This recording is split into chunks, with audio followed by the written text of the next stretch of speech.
एक समय की बात है, जंगल के बीचों बीच दो पेड़ खड़े थे। एक पपीते का पेड़ था और एक आम का पेड़। वो स्वभाव से ही विनम्र और हंसमुख था। हर पतझड़ के मौसम में पक्षी उसके फल को चुगने आते। गोरैया उसकी शाखाओं में घोंसला बनाती और चिड़ियाएं उसके लिए खुशी खुशी गाती। पेड़ खुशी खुशी सभी पक्षियों को स्वागत करता और उनके साथ गाता। पपीते का पेड़ बिल्कुल भी उदार नहीं था।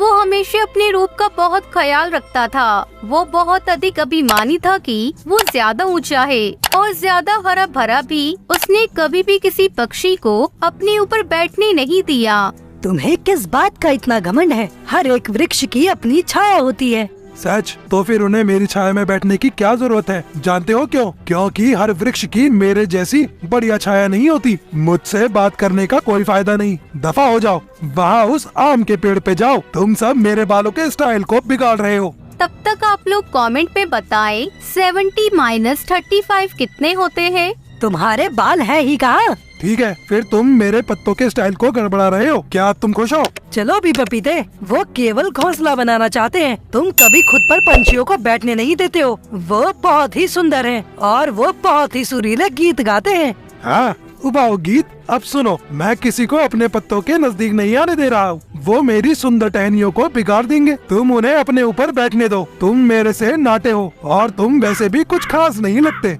क्या बात कर रहे हो? तुम जो बात कर रहे हो वो बहुत ही बेहुदी और अजीब है। ऐसे ही दिन गुजरते गए। आम के पेड़ और पपीते के पेड़ के बीच कुछ नहीं बदला। जब आम का पेड़ पूरा दिन मुस्कुराता गुनगुनाता रहता, पपीते का पेड़ किसी से बात नहीं करता था। एक दिन टुनटुनी चिड़िया अपने बच्चों के साथ जंगल में दाखिल हुई। टुनटुनी चिड़िया ने पपीते के पेड़ को देखा। अरे, ये पेड़ बड़ा और मजबूत है। ये हमारे घोंसले के लिए उचित होगा। हम अपना घोंसला यहाँ बना सकते हैं। क्षमा करना, किसने कहा कि तुम घोंसला बना सकते हो? मुझे अपनी टहनियों पर तुम्हारा घोंसला नहीं चाहिए और मेरे पास बेहतर काम है। तुम एक वृक्ष हो और एक ही जगह जड़ से जड़े हुए हो। तुम्हारे कहने का क्या मतलब है कि तुम्हारे पास बहुत काम है? देखो पपीता, वो टुनटुनी चिड़िया है। चिड़िया प्रकृति के लिए बहुत ही महत्वपूर्ण है। उन्हें हमेशा वृक्षों की जरूरत होती है अपने घर बनाने के लिए। यदि हम एक दूसरे की मदद नहीं करेंगे तो प्रकृति में संतुलन कैसे रहेगा? बताओ भला। अगर प्रकृति मेरी टहनियाँ नष्ट करना चाहती है तो मुझे इतना मजबूत और खूबसूरत कभी नहीं बनाती। मैं प्रकृति की एक खूबसूरत रचना हूँ, इसलिए मैं प्रकृति की खातिर अपने आप को खूबसूरत रखना चाहता हूँ। और तुम मुझे भाषण दे रहे हो? अगर तुम्हें प्रकृति की इतनी ही परवाह है तो तुम ऐसा करो, तुम इन चिड़िया को खुद पर एक घर बना लेने दो और मुझे तंग करना बंद कर दो।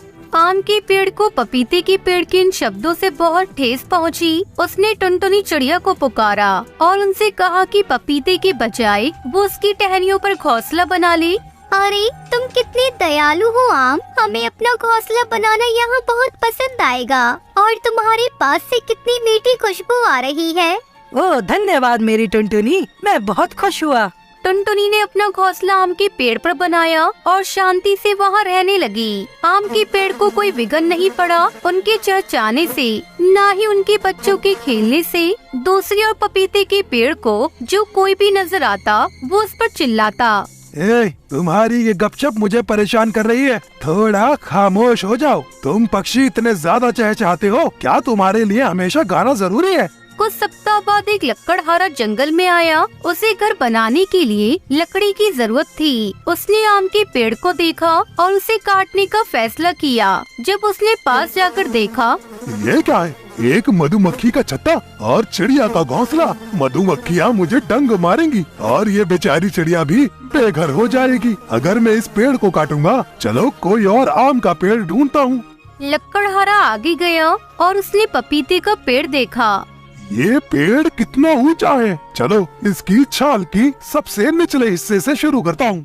और इस तरह लकड़हारा पपीते के पेड़ को काटने लगा। पपीते का पेड़ रोने लगा। वो जंगल छोड़कर जाना नहीं चाहता था। मुझे दर्द हो रहा है। तुम मेरा क्या करने वाले हो? मुझे दर्द हो रहा है। आम का पेड़ ये सब देख रहा था। उसने टुनटुनी और मधुमक्खियों को पुकारा। सुनो टुनटुनी, क्या तुम लोग यहाँ पर हो?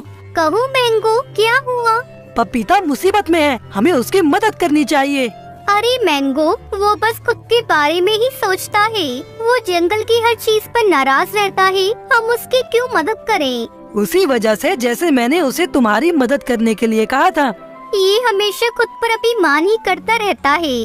ऐसी बात बिल्कुल नहीं है। पपीते ने हमारे साथ जैसा भी व्यवहार किया है वैसा हमें नहीं करना चाहिए। अगर तुमसे कोई बदतमीजी करता है इसका मतलब ये नहीं कि हमें भी उससे बदतमीजी करनी चाहिए। ये घर हम सब का है टुनटुनी, हम पपीते को इस हाल में नहीं छोड़ सकते। सही कह रही हो, हमें पपीते की मदद करनी होगी। आओ मेरे दोस्तों, बाहर आओ। पपीते के पेड़ को हमारी सहायता की जरूरत है। टुनटुनी की आवाज सुन सभी मधुमक्खियाँ छत्ते से बाहर निकल आईं और लकड़हारे की तरफ उड़ी। वो उनके कानों के पास और आँख के पास भिनभिनाने लगी। मुझे कुछ दिखाई नहीं दे रहा, मुझे कुछ सुनाई नहीं दे रहा, मुझे यहाँ से निकलना होगा। ये मधुमक्खियाँ मुझे खा जाएंगी। लकड़हारे के जाने के बाद पपीते का पेड़ अपने व्यवहार के लिए बहुत शर्मिंदा हुआ। मैं बहुत शर्मिंदा हूँ टुनटुनी, मेरे इस तरह के व्यवहार के बाद भी तुमने मेरी सहायता की। हमारा धन्यवाद न करो पपीते, आम का धन्यवाद करो। तुम कभी भी उससे सही से बात नहीं करते। तुम हमेशा उससे रूखा व्यवहार करते हो, पर वही है जिसने हमें मनाया तुम्हारी मदद करने के लिए। सचमुच आम, मैं बहुत शर्मिंदा हूँ। मैंने अपनी गलती जान ली है। मैं कभी घमंड नहीं करूँगा और कभी किसी की इस तरह से बेइज्जती नहीं करूँगा। कृपया तुम सब मुझे क्षमा कर दो। पपीते के पेड़ ने अपना सबक सीख लिया था।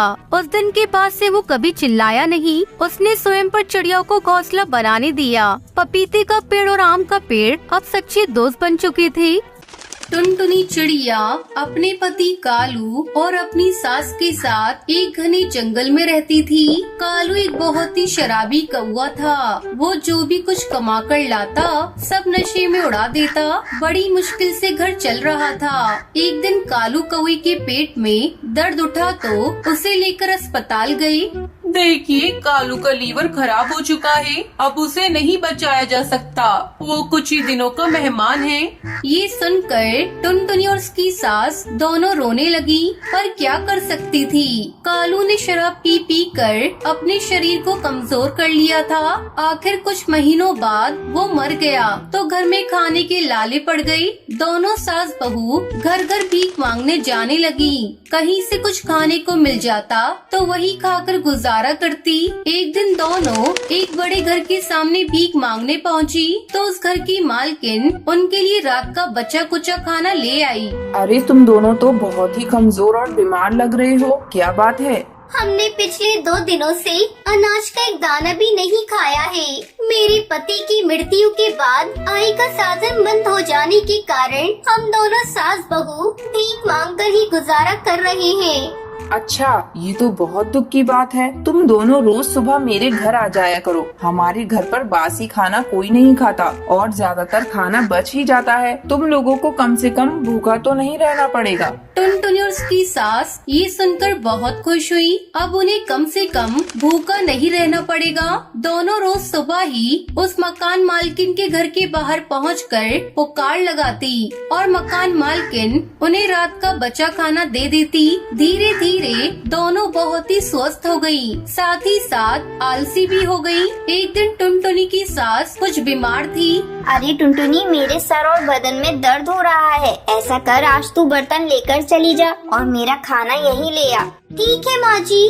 टुनटुनी वहाँ पहुँची तो पता चला पिछली रात उनके घर मेहमान आए थे। हवेली का नौकर कई तरह के पकवान लेकर आया। ये ले भिखारन चिड़िया, ये ले, आज तो तेरी और तेरी सास की दावत हो गई। आजकल तो मालिक के घर मेहमान आए हैं, इसलिए रात में कई प्रकार के पकवान बने थे। मालकिन ने गुलाब जामुन तुम दोनों सास बहुओं के लिए भेजे हैं। टुनटुनी ने धन्यवाद कहते हुए उससे पकवान ले लिए। गुलाब जामुन देखकर उसके मुंह में पानी आ गया। अरे वाह, ये गुलाब जामुन तो बड़े ही टेस्टी लग रहे हैं। माँ जी की तो तबीयत खराब है, क्यों ना मैं इन्हें यही खा लूं।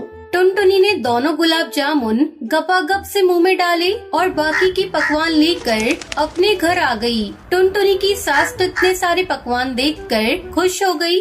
आज तो बहुत कुछ मिलेगा भीख में। हाँ माँ जी, कल मालकिन के घर मेहमान आए थे, इसलिए कई पकवान बने थे। सास चिड़िया को प्लेट में चाशनी दिखी तो वो बोली, अरे प्लेट में ये चाशनी कैसी है? क्या कोई मिठाई भी थी? मिठाई नहीं तो मिठाई तो नहीं थी, शायद गलती से चाशनी गिर गई होगी।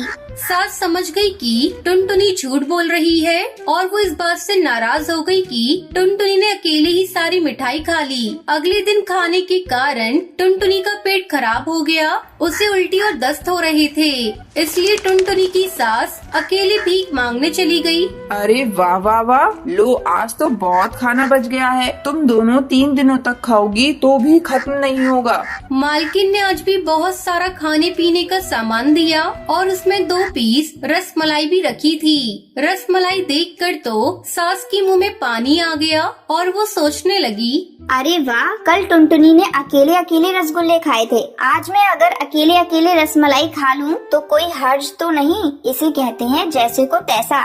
सासू माँ खाना लेकर घर पहुँची तो टुनटुनी का भूख से बुरा हाल था। सारा दिन उल्टी और दस्त से वो पस्त हो गई थी। अरे माँ जी, आज भी बहुत अच्छे अच्छे पकवान मिले हैं। हाँ हाँ बहू, तेरे लिए मैं बहुत अच्छे अच्छे पकवान लेकर आई हूँ। टुनटुनी की नजर प्लेट में पड़े सफेद पीले कलर के दूध पर गई। चक्कर देखा, ये तो रसमलाई का दूध है। माँ जी, कुछ और भी मिला था खाने को? नहीं तो कुछ तो नहीं मिला।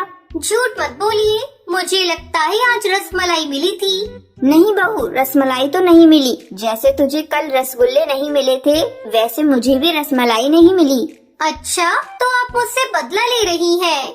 नहीं, मैं तो तुझे सबक सिखा रही हूँ। अगले दिन दोनों साथ फिर उसी मकान मालकिन के पास पहुँची।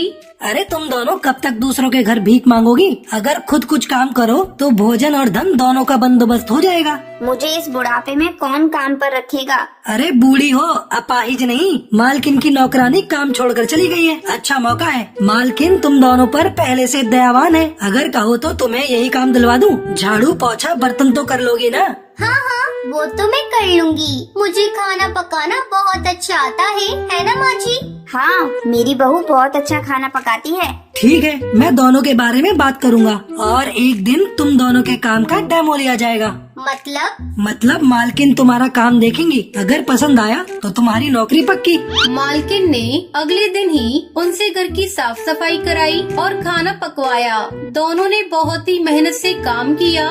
मालकिन और उनके पति तो खुश हो गए। अरे वाह, घर तो एकदम शीशे की तरह चमक रहा है और खाना भी बहुत अच्छा बना है। अरे मैं तो कहता हूँ इन दोनों को परमानेंट काम पर रख लो। ठीक है जी, इस तरह इन्हें भी रोजगार मिल जाएगा और घर घर जाकर भीख नहीं मांगनी पड़ेगी। भगवान आप दोनों को लंबी उम्र दे, आपने हम पर बहुत उपकार किया है। हाँ हाँ मालकिन, आप न होती तो हम सदा भीख ही मांगते रह जाते। अब कभी भीख मत मांगना, हमेशा मेहनत की कमाई खाना। ईश्वर ने जो स्वस्थ शरीर दिया है, उससे बड़ा धन कुछ भी नहीं है। दोनों सास बहू अब भीख मांगना छोड़कर काम करने लगी और धीरे धीरे उनकी आर्थिक स्थिति सुधरने लगी।